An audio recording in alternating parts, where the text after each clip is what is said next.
सरबराह जमीयत उलमा इस्लाम मौलाना फजल रहमान से सेनेटर फैसल वाउडा की मुलाकात। ज़राए के मुताबिक मुलाकात में मुजवज़ा आइनी तरमीम के नुकात और उनकी मुमकिन मंजूरी के हवाले से तफसीली तबादला ख्याल किया गया। मुलाकात के बाद मीडिया से गुफ्तगू में फैसल वाउडा का कहना था कि मौलाना तरमीम के मामलात को देखेंगे।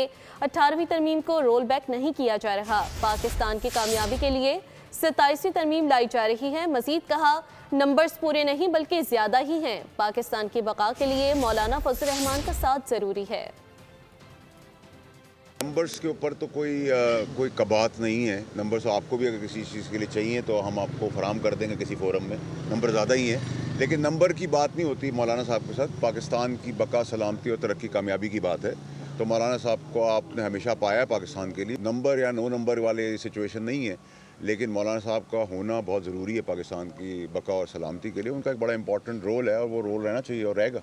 18वीं तरमीम को कोई रोल बैक नहीं किया जा रहा। उसके एहसास के तहत कोई जो 2000 अरब रुपए फेडरल गवर्नमेंट देती है, उसके अंदर अगर किसी को एहसास है और उसको नज़रसानी हो जाती है कंसेंसस के साथ, इत्तफाक के साथ, कोलेशन के साथ, उसमें भी कोई कबात नहीं है। मुझे तो ये बहुत स्मूथ होती हुई और बहुत स्मूथली पास होती हुई नज़र आ रही है। PTI ने अगर अच्छी सियासत करनी तो उनको इत्मीनान में लेना चाहिए। वो माने ना माने, ये उनका हक है। सब्सक्राइब करें और बेल दबाएं ताकि कोई खबर रह न जाए।